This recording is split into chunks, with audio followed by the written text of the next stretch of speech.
जो सूरदास है उसको कहिए साधु महात्मा का दर्शन करेंगे, कर सकता है? बिल्कुल सत्य वचन नहीं कर सकता है। चलने के लिए पैर भी दिए हैं। जो अपाहिज व्यक्ति है आएगा यहाँ दर्शन कर पाएगा? तो आइए गुरुदेव का बुलंद स्वर में एक बार और जय घोष कर लें। बोलिए प्रेम से श्री सद्गुरु आज की जय। अखंड मंडलाकारणं व्याप्तनेन चराचरं तत्पदं दर्शितं येन तस्मै श्री गुरुवे नमः। परम गुरुवे नमः, परापर गुरुवे नमः। परमात्मा गुरुवे नमः, आत्मा गुरुवे नमः। आदि गुरुदेव अनादि गुरुदेव अनंत गुरुदेव अखिल गुरुदेव चरण गुरुदेव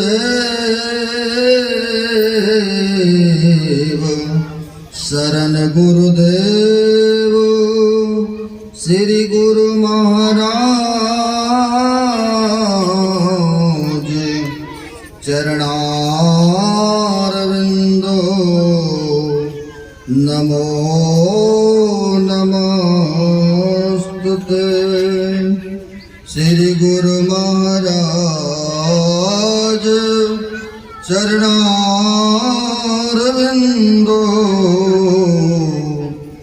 नमो नमस्तुते।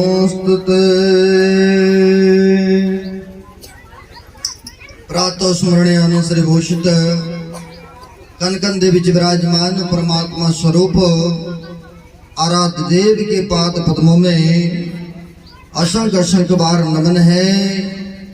इस क्षेत्र को माली का काम करते हैं, जो माली सिंचाई करते हैं फूलों को, उसी प्रकार से इस क्षेत्र को सिंचाई करने वाले श्रद्धेय स्वामी श्री विनय बाबा के श्री चरणों में कोटि कोटि नमन है।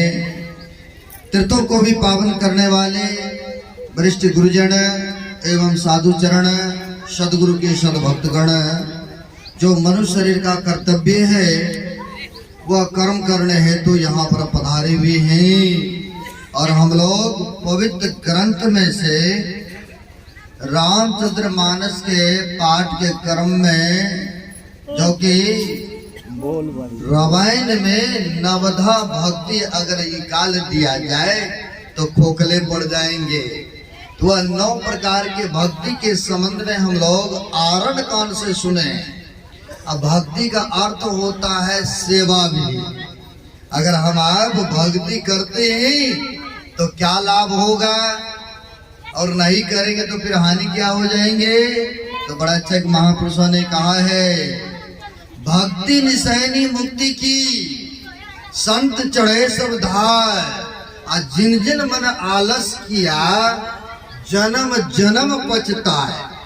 देखिए महापुरुष ने कहते हैं अगर भक्ति करते हैं, संत महापुरुष के चरण में आते हैं और उनके कथनों अनुसार अगर जीवन को यापन करते हैं तो कहते हैं उनको मुक्ति मिल जाती है। जन्म मरण के दुखों से सदा के लिए वह छूट जाते हैं। जैसे माता सबरी देख लीजिए, अच्छे संतों की चरण में गए थे, तीसरे जन्म में ही मोक्ष को पा लिए।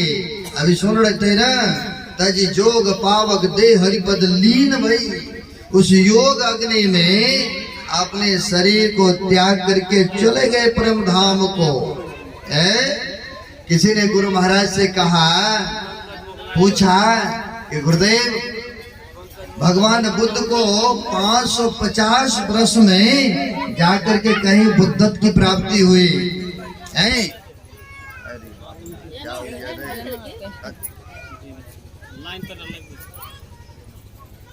तो हम लोग सूरत गुरु महाराज बोलते थे कि देखो भगवान बुद्ध को असली गुरु नहीं मिला था, और माता सबरी को ऐसे सच्चे गुरु मिला था जो कि तीसरे ही जन्म में मोक्ष को प्राप्त कर लिए कि नहीं है। कहा तो जानवर थे, जानवर से दिव्य शरीर को प्राप्त किए, राजकुमार कुमारी के शरीर में आए, और फिर देखिए भील के घर में जन्म लिए, और फिर ऐसे मतंग गुरु मिले और उसी जन्म में मोक्ष को प्राप्त कर लिए कि नहीं है। तो यहाँ पर महापुरुष कहते हैं भक्ति निशानी मुक्ति की, अगर भक्ति करते हैं तो मोक्ष मिलेंगे, मुक्ति मिल जाएंगे, जन्म मरण के दुखों से सदा के लिए छूट जाएंगे। अगर नहीं करेंगे फिर क्या होगा, तो कहते जन्म जन्म पछताए, कहते एक जन्म नहीं जन्म जन्म पश्चाताप करना पड़ेगा। तो कहेंगे वो कैसे, अगर मनुष्य शरीर से चूक जाएंगे, अन्य जोनि को प्राप्त कर लेंगे तो फिर दुख होगा कि नहीं होगा। अभी तो दो पांव है, अगर भक्ति भजन सुमरन नहीं करेंगे तो फिर पशु को देखते ना चार चार पैर है, अब पशु की शरीर कोई पसंद नहीं करते हैं। तो वही महापुरुष कहते हैं जन्म जन्म पछताए। तो यह अवसर है ना, मनुष्य शरीर मिला है, इसी से तो भक्ति सुमरन कर सकते हैं ना, इसी से तो सेवा कर सकते हैं, अन्यथा अन्य जोनि में भक्ति होने की संभावना नहीं है। अब भक्ति का अर्थ होता है सेवा। तो महर्षि साईं स्वामी जी महाराज कहने को कृपा किए, सेवा से सद्गुण है आते, और जिससे जीवन सुखमय होता, और जिसमें सेवा भाव नहीं, असाई सुख चैन कहाँ से होगा। तो कहते हैं अगर सेवा करेंगे तो मेवा मिलेगा है।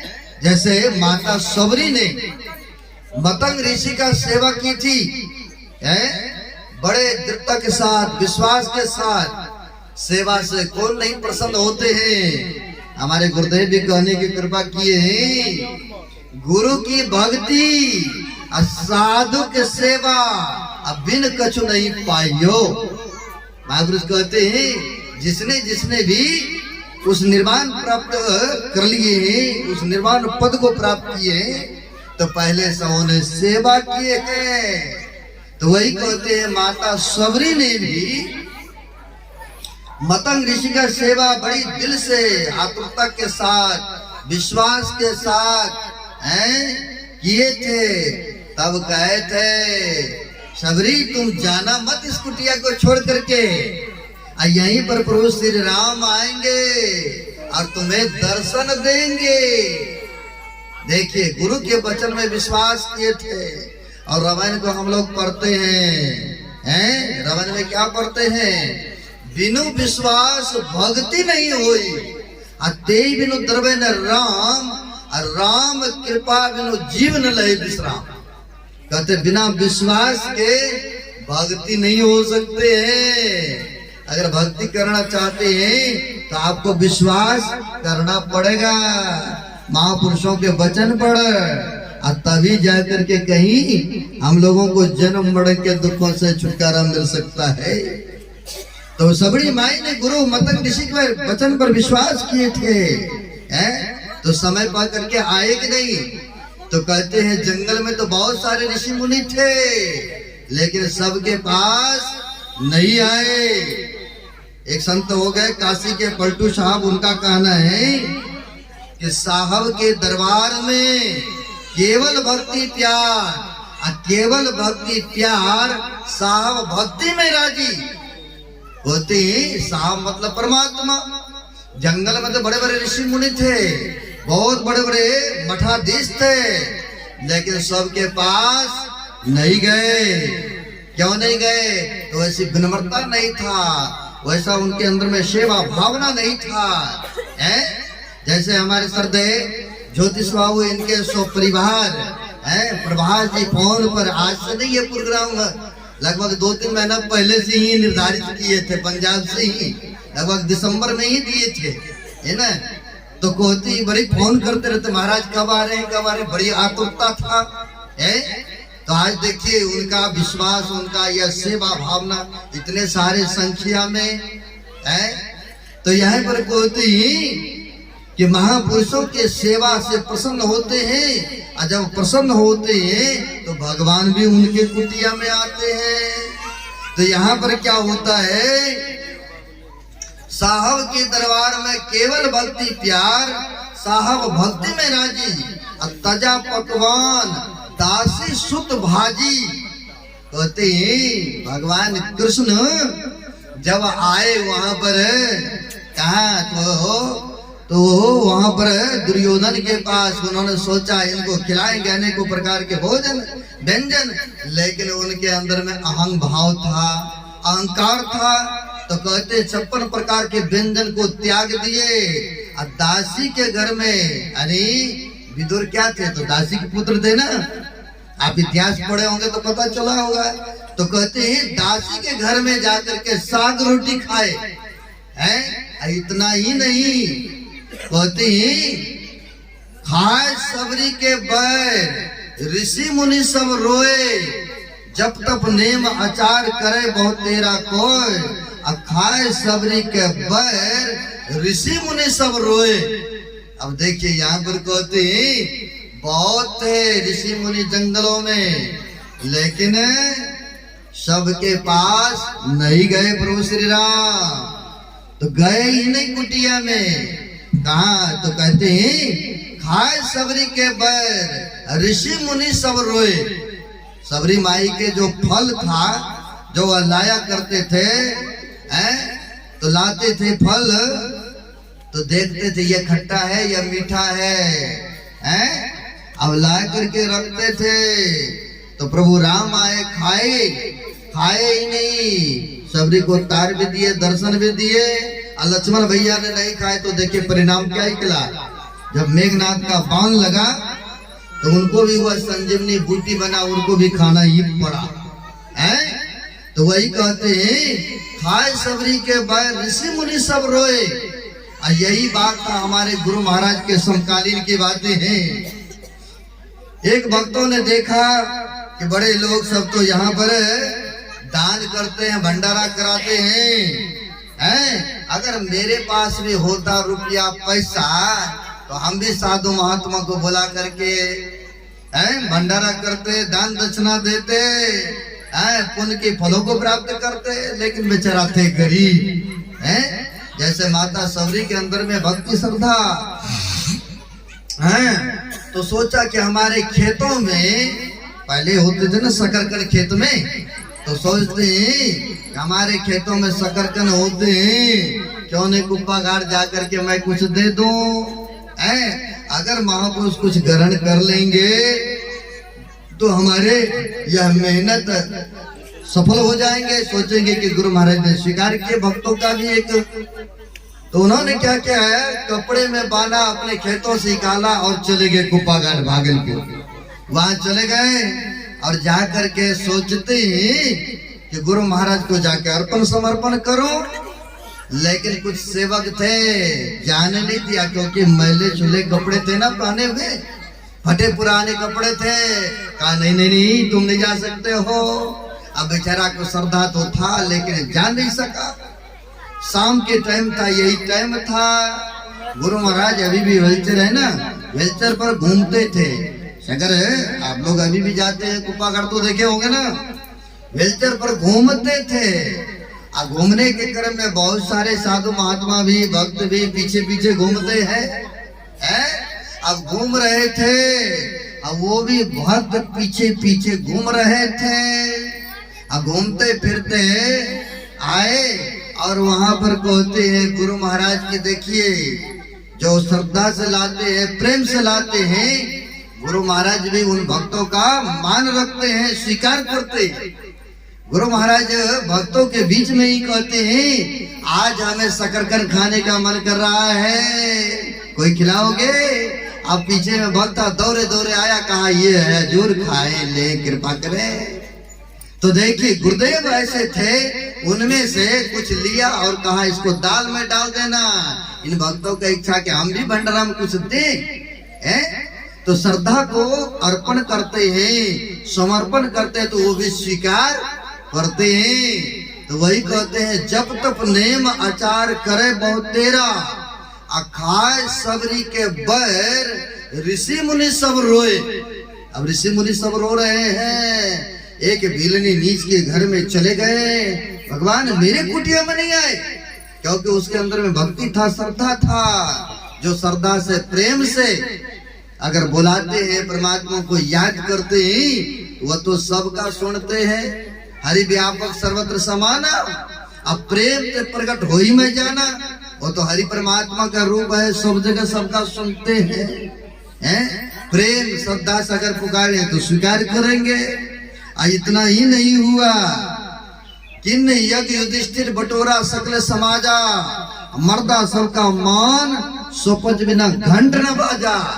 अब देख लीजिए, भगवान कृष्ण का कहना हुआ, यज्ञ करो, बहुत हत्याएं हुआ है, दान पुण्य करो साधु महात्माओं को, इन दुखों से निवृत्ति मिलेंगे। तो कहा इसका कोई सबूत, कोई प्रमाण? कहा घड़ी घंटी यहाँ पर टांग दो, अगर यज्ञ पूर्ण हो जाएंगे तो आप ही बजेंगे 3 बार। सब साधु महात्माओं को आमंत्रण किए, बुलाए, लेकिन काशी में रह रहे थे स्वपच भगत, उनको नहीं बुलाए। क्यों नहीं बुलाए? सोचते हैं ये तो वैसे ही है? एक तो जाति के नीचे हैं और श्रद्धा से भी नहीं रहते हैं, ऐसे पड़े रहते हैं। ऐसा सोचा था, लेकिन महापुरुष कहते हैं साधु के वेशभूषा नहीं होते हैं, उनके होते हैं सदाचार में प्रंगत होना, उनका होता है जप सुमरन ध्यान करना। यही तो सबसे बड़ा उनकी वस्त्र भूषण होते हैं। एक संतों ने बड़ा अच्छा कहा है, कहा है भेष कैसा भी रहे, महापुरुष कहते भेष कैसा भी रहे, पर जिसके ऊंचे ख्याल है। अब बाहर से दिन देखिए, दिन मतलब होता है गरीबी। साधु महात्मा के पास कुछ नहीं होते हैं, लेकिन बड़े बड़े लीडर आते हैं झुकने के लिए, आशीर्वाद लेने के लिए। क्यों? क्योंकि उनके नाम की कमाई है, ज्ञान भजन किए हुए हैं, पुण्य का पूंजी उनके पास में है। अगर दुआ दे देंगे, हाथ उठा करके कृपा कर देंगे, तो हो सकता फलीभूत हो जाएंगे। क्योंकि कहा भी है, जो करे लकीर और सो करे फकीर। पकड़ी के पास में ऐसे होते नहीं योग्यता। और भी कहा है, जो बात दबाव से नहीं होती है, बात दुआ से होते हैं। अगर मिल जाए पूरे मुर्शद तो बात उस खुदा से होते हैं, है ना? अगर सच्चे संत सदगुरु मिल जाए जीवन में, तो वह खुदा, वह गॉड, वह परमात्मा का दर्शन भी करा सकते हैं, है ना? लेकिन यहाँ पर कहते हैं दिन मतलब गरीब होता, सोचा कुछ नहीं है, उनको आमंत्रण नहीं किए। तो कहते भेष कैसा भी, पर जिसके ऊंचे ख्याल है। बाहर से दिन देखिए, भीतर से मालो माल है। कोई कहे भिक्षु है, कोई कहे कंगाल है, पर पहनी हुई वो गुदरी का लाल है। क्योंकि जो उनके पास है, संसार के बिरला टाटा को अंबानी के भी नहीं है, वो भी आते हैं साधु महात्मा के चरण में झुकने। क्यों? कि आशीर्वाद मिल जाए। तो हमें जो 5 साल के या जो कुर्सी सत्ता मिला है, फिर से पुनः हो जाए, ऐसा आशीर्वाद लेते हैं। तो यहाँ पर कहती सबको बुलाए, लेकिन सोपज भगत को नहीं बुलाए। नहीं बुलाने का कारण क्या था? कहा कि ये तो वैसे ही है, पड़े रहते हैं जंगलों में और ठीक से रहते भी नहीं, साफ सुथरा भी नहीं, क्या इनको बुलाना है? लेकिन सबको भोजन कराया, दक्षिणा दिया। बजने का था 3 बार घड़ी घंट, लेकिन एक बार भी घड़ी घंट नहीं बजा। धर्मराज युधिष्ठिर जी महाराज पूछते हैं, कौन से भक्तों का भोजन हुआ प्रभु? अभी तक यज्ञ पूर्ण नहीं हुआ। तो कहा सोपज भगत, उनको नहीं बुलाया इसलिए यज्ञ पूर्ण नहीं हुआ। भेजते हैं भीम को, जिनको शरीर में 10,000 हाथी का बल है। कहते हैं अगर साधु महात्माओं के पास जाते तो नम्रता के साथ जाएंगे तो कुछ लेके आएंगे ना।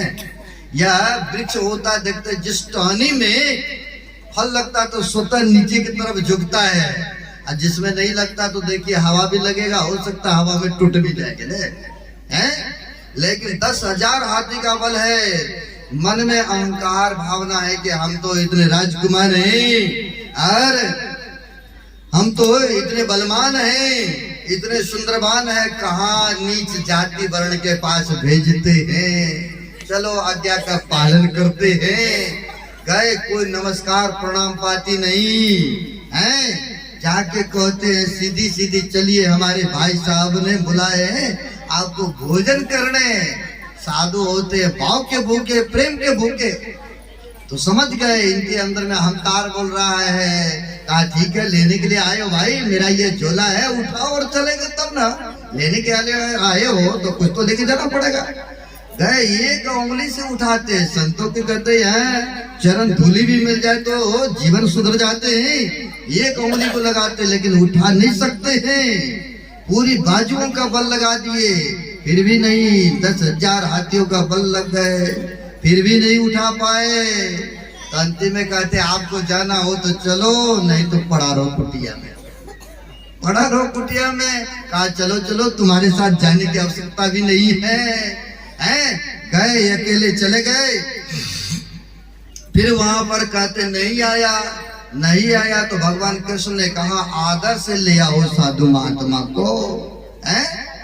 आदर से, अभी हम लोग पाठ में भी सुने हैं, जो आदर विनम्रता है भगवान उन्हीं के पास जाते हैं ना। लेकिन घमंड तो घमंड होता है, सुने हैं पाठ में।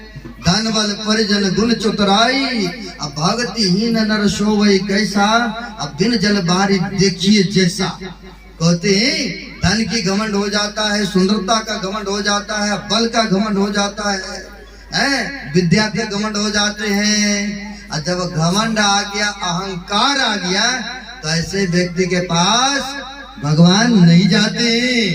जब तक विनम्र नहीं होंगे तब तक उनका आगमन आपके पास नहीं होंगे। अब भगवान कृष्ण के कहने पर युधिष्ठिर जी महाराज पैदल यात्रा होते हुए जा रहे हैं, रथ को लेके जा रहे हैं। गए, साष्टांग नमन करते, साष्टांग नमन करते हैं, झुक जाते हैं और कहा प्रभु आप पधारने की कृपा करें हमारे कुटिया में। कहा नहीं नहीं, राजाओं का अन्न पवित्र होता। कहा अगर वो पवित्र होता तो पवित्र भी तो आपके जैसे महापुरुष करेंगे, आपका चरण पड़ेंगे तभी तो हमारी कुटिया पवित्र होंगे। कुछ करेंगे अन्न जल ग्रहण, तभी तो हमें भी पुण्य का फलों की प्राप्ति होगी। तो कहा अच्छा अच्छा, बहुत विनम्र देखा। कहा चलो चलो ठीक है ठीक है। सेवा से सब प्रसन्न होते हैं ना। राम भगवान भी प्रसन्न हुए थे भक्ति से, तब ना दर्शन दिए थे। अब आया स्वपज भगत, द्रौपदी ने कई प्रकार के भोजन बना के रखी थी कि कौन से संतों का भोजन होंगे। दिया परोस के, मैं शॉर्टकट में ले जा रहा हूँ, थोड़े समय लूंगा। अब लिया और स्वपज भगत ने मिला उला करके एक बार खाया। जो ही एक बार खाया तो ही एक बार घड़ी भी बच गए, तो ही एक बार घड़ी बच गए। अब तो हाकार मच गए। ऐसे संतों को ही नहीं निमंत्रण दिए थे हमने। तो वही कहते मर्दा सबका मान, स्वपज बिना घंट न बाजा, स्वपज के बिगर घड़ी घंट नहीं बजा। तो कहते पलटू ऊंची जाति का, मत कर कोई अहंकार, साहब के दरबार में केवल भक्ति प्यार। कहते हैं ऊंची जाति का, विद्याओं का, धन का घमंड मत करो। यह धन सब दिन रहने वाला एक समान नहीं है, यह परिवर्तनशील है। इसलिए यह सुनहरा अवसर मिला है, भक्ति भजन सुमरण करो। इसी मानव शरीर से ही तो सेवा हो सकता है ना। तो इसलिए सबरी माई में बड़ी विनम्रता, बड़ी श्रद्धा, बड़ी सेवा था। तब प्रभु श्री राम आए। जब आए तो बहुत सारे ऋषि मुनि भी आ गए।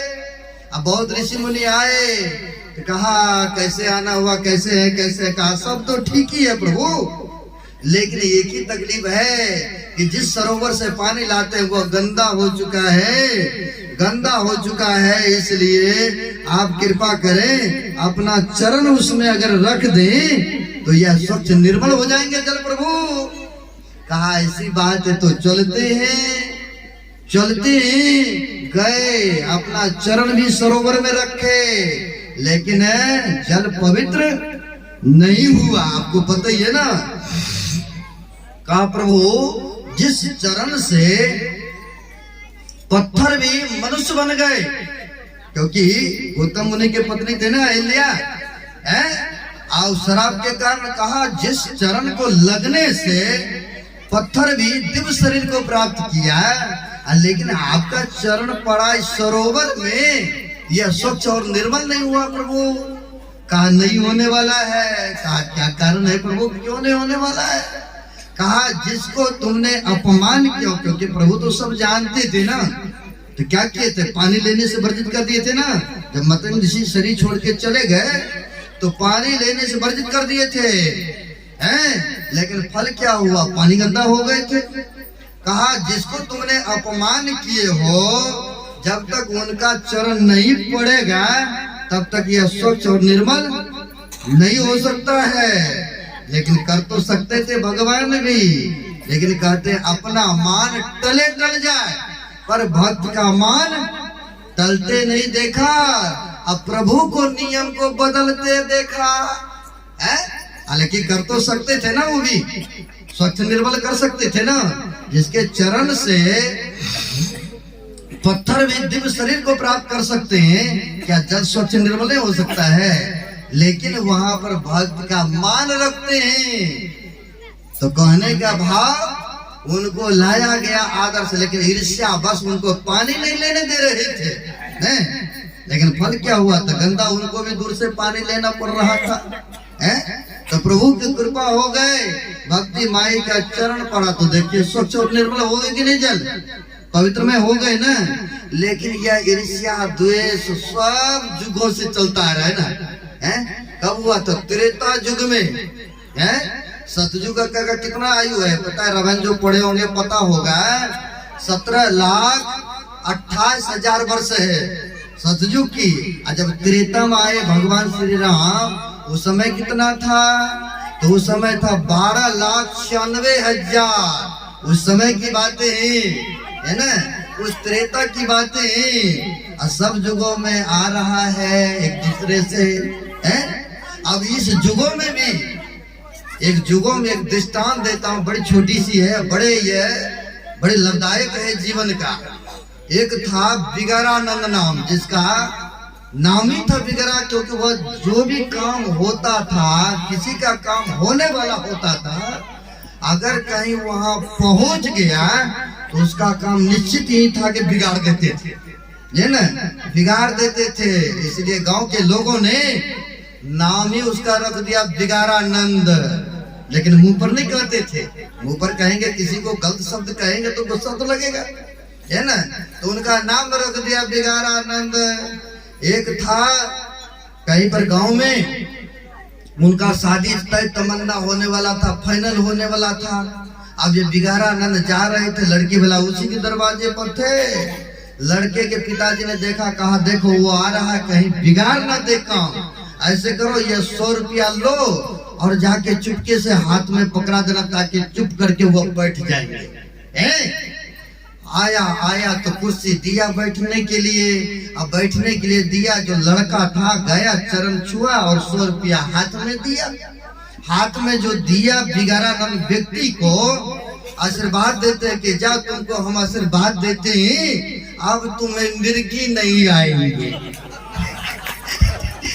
अब तो लड़की वाले वहीं पर था, सुन लिया, अरे रे रे रे इनको मिर्गी आते, अब नहीं करेंगे हम शादी, अब छोड़ो, बिगाड़ दिया बने बने काम।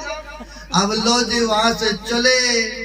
किसी का कुछ होने वाला होता था, जहां कहीं भी पहुंच जाते थे वहां बिगाड़ ही देते थे काम, है ना।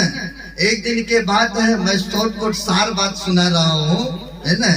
अब होता क्या है, एक दिन ऐसा होता है कि सख्त बीमार पड़ गई। अब बीमार पड़ा तो उनको ले गया कहाँ, तो हॉस्पिटल में ले गए। तो इलाज बहुत कराए, लेकिन ठीक होने की संभावना नहीं देखा तो मन में हुआ, अब लगता कि हम जीवित नहीं रहेंगे, हैं। अब जीवन में मैंने तो सबका काम बिगाड़ते ही रहा है, कम से कम मरने के घड़ी में भी कम से कम उन लोगों को बुला करके क्षमा मांग लेता हूँ। ऐसा हुआ उनकी जिज्ञासा। अपने पुत्र से कहा कि उनको बुला दीजिए, उनको बुला दीजिए, क्षमा मांग लेंगे। गए, उनके पुत्र कहते हमारे पिताजी हॉस्पिटल में है, अब बचने की घड़ी में नहीं है, आप कृपा करके जाएं, एक बार याद कर रहे हैं, नहीं होता कई बार मरने के घड़ी में याद करते, उनको बुला दो। ऐसा देखने को मिलता है समाज में। कहा हमारे पिताजी याद कर रहे हैं, आप कृपा करके एक बार चले। अब कहा 2 4 10 आदमी को सब आपस में कहने लगे नहीं नहीं नहीं जाना है, भले मर जाए, क्योंकि अगर अच्छा कर्म करते हैं तो उसके लिए दुआ भी करते हैं ना। अगर बुरे कर्म करते हैं, किसी को सताते, किसी को पीड़ा पहुंचाते हैं, तो उसके लिए फरियाद करते हैं कि कब उसका शरीर छूट जाए, छुटकारा मिल जाए गांव से, न ऐसा देखते हैं ना। अब कहा गांव के लोगों ने ठीक बात नहीं है, जाना ठीक नहीं है, उसने सब दिन बिगाड़ता रहा है काम। तो उन्हीं में से कुछ व्यक्ति था, कहा अरे अब तो अंतिम घड़ी में है, एक बार चलो मिलजुल आते हैं, बिगाड़ा तो मेरा भी है। तो 2 4 10 आदमी में बातें हुआ, तो 2 4 10 आदमी मिल करके गए, जा करके क्षमा मांगते हैं कि हमने बहुत बड़ा काम गलती की है, आप सबको बिगाड़ा हो सके तो हमें क्षमा कर दीजिएगा। क्षमा मांगते हैं। तो गांव के लोगों ने भी सोचा कि अब तो लग रहा है अंतिम घड़ी है, इसलिए क्षमा मांग रहा, तो क्षमा इसको दे देना चाहिए। कहा कोई बात नहीं है, क्षमा करता हूँ।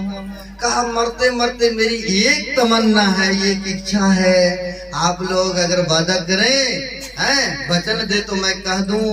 कहा कि अच्छा मरने की घड़ी है तो कोई बात नहीं, कह ही दीजिए।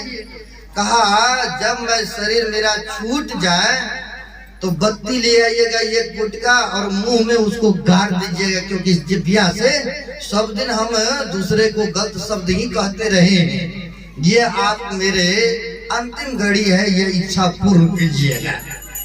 इतना कह करके होता क्या है, शरीर छूट जाता है उनका। शरीर छूटा तो अर्थी बनाया, लेके जाने लगे।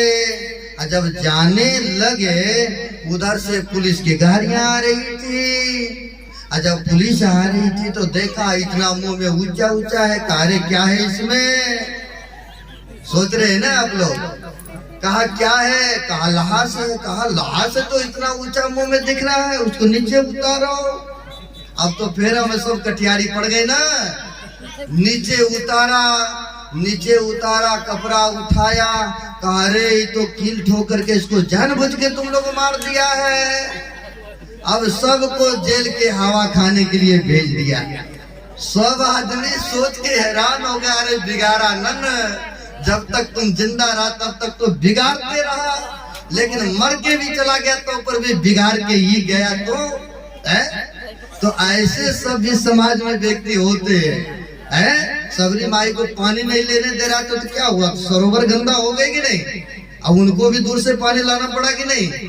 तो कहने का भाव है यह मनुष्य शरीर मिला है, बड़े उत्तम शरीर है, जहाँ तक हो सके तन से मन से धन से सेवा कीजिए, किसी के बुरा मत कीजिए, जहाँ तक हो सके भला कीजिए।